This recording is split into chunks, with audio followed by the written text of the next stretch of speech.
Sorry. What is going on, managers? Today, we are taking a look at Joachim Low, and we are checking out the old butt sniffer, and we are going to replicate his Germany tactic that he did. My hand wasn't down. Wasn't down there. As you can see, guys, we have gone with Bayern Munich with this tactic, and the reason I did that is because it was the most closest German side that they had back in the World Cups that he was managing there. So we are going to show just what we created with it. As you can see, it did win us the Bundesliga as well, managing us by 3 points. It also won the domestic clearance. We won every single cup in Germany as well, so it really did well for us. As you can see, they're flying high with the team as well. Sadio Mane got us 37 goals. Thomas Muller averaging a 7.64. And Joshua Kimmich also gained us 17 assists, the highest for us. And as you can see, we got the best goal scoring of the league with 71. And we got the best conceded as well with 25 as well, and only 47 yellow cards for the whole season. That is the least I have ever had, which is absolutely immaculate. So this tactic actually worked quite a little bit as well. So I'm over the moon with that. So let's get over to the league and show you a couple of things.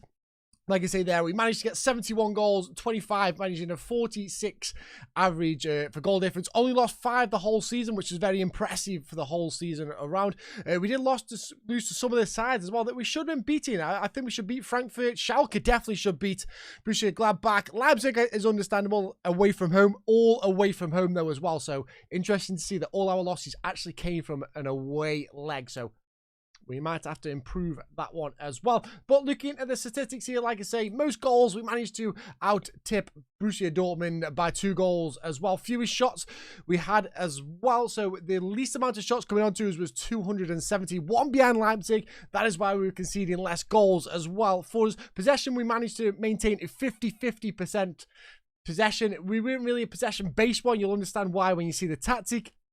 Most dribbles, we came third with 770. Once again, when you see the tactic, you'll understand why we were pretty high with dribbles as well. Fewest conceded, we were the top with Leipzig with 25. Most clean sheets as well, we were tipping with Leipzig all the way with 19 each as well.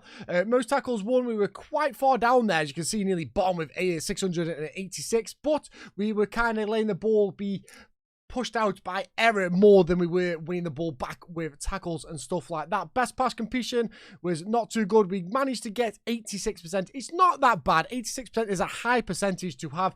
Just would have liked a little bit more, but we're playing a little bit direct, a little snippet of it there. But we did have the most shots with 551, and obviously with that, the most points per game. But some other detailed statistics we'll go through right now. With this tactic, we made the most chances as well with 144. That's why we were top goal scorers, because we made the chances with this one as well. We were averaging 16 shots per game, which is quite good for us. 2 above anyone else in the league as well. So I'm happy about that.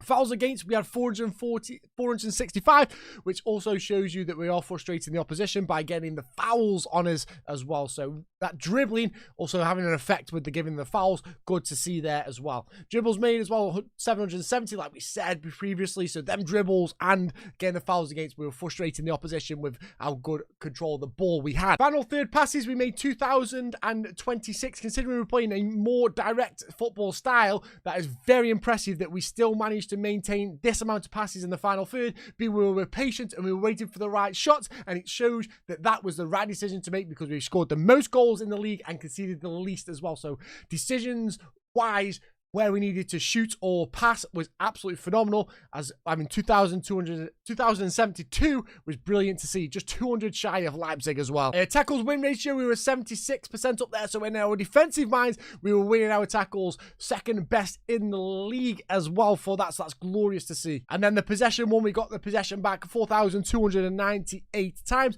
meaning that we didn't just sit around when we lost the ball. We got the ball back, fought for it, and wanted to win it back and push as soon as possible. We got the most interceptions with 1,107. Once again, that high press causing people with poor anticipation decisions to make the wrong decision and give us the ball back.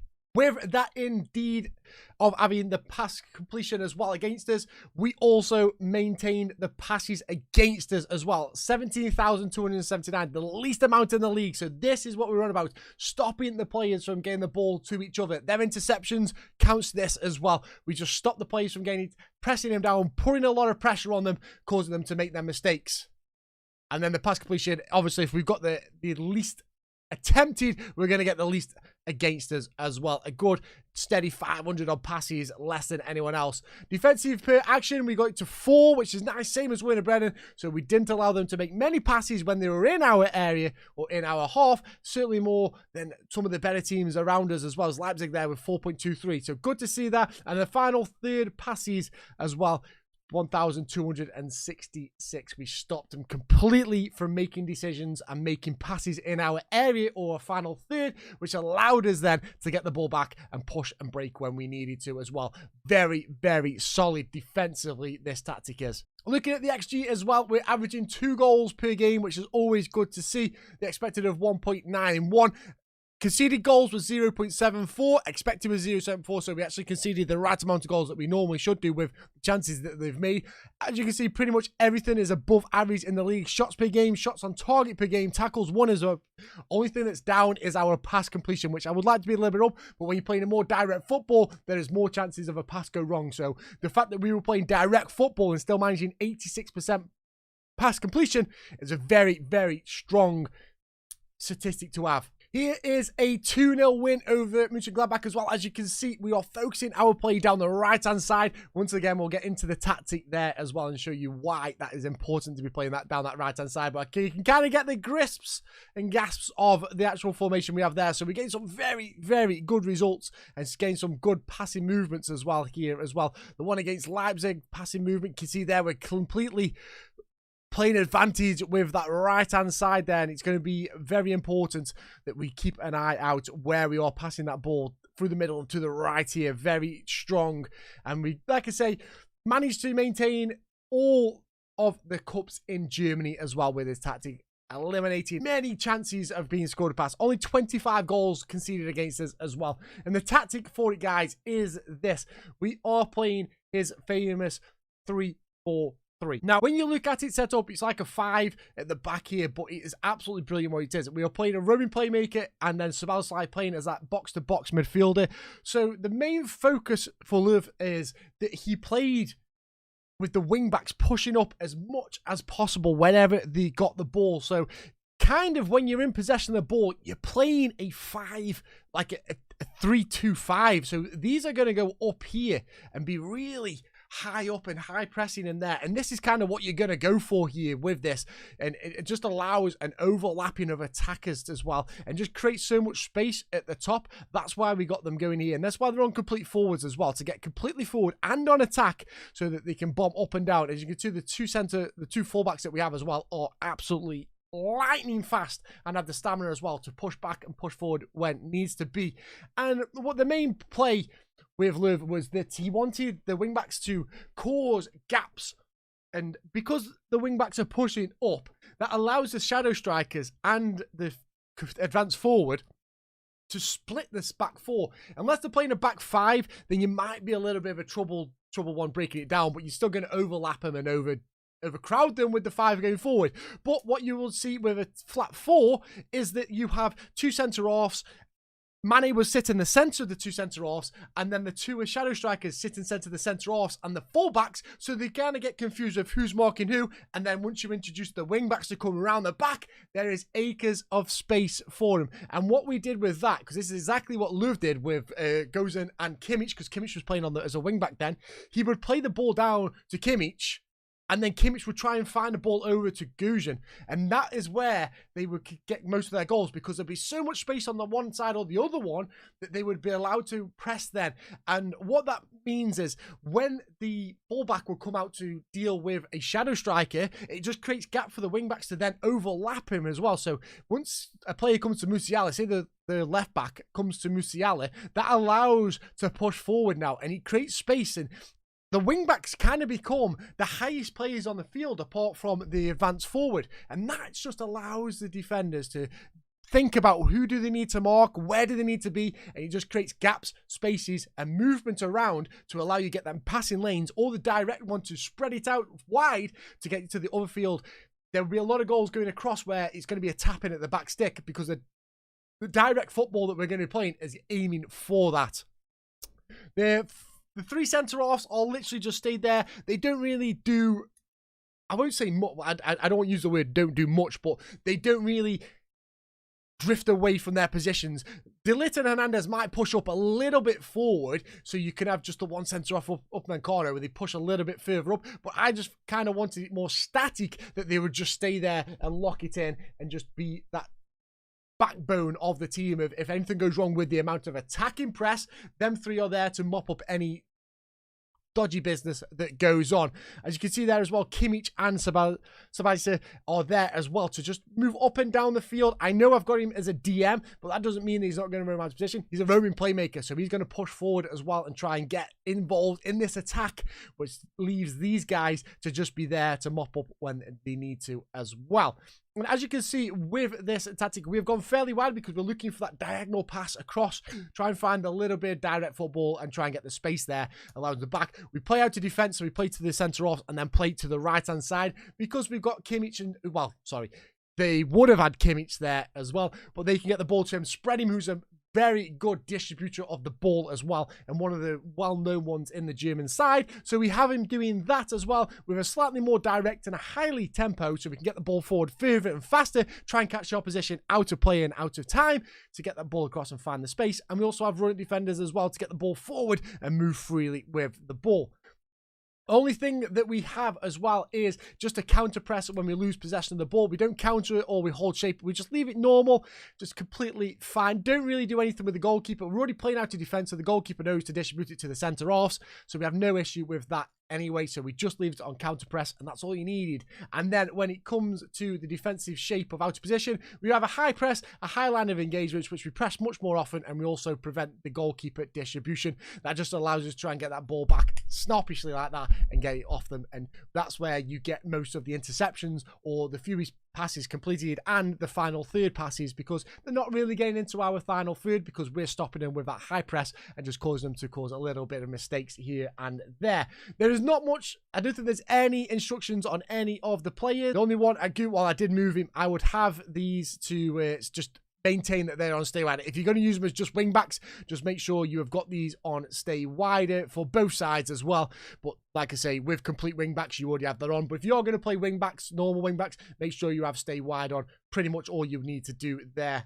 And on the two shadow strikers, I do have stay wide on both of them because that allows you to split the back four up there. So you'd have one slotted there, one there, one there.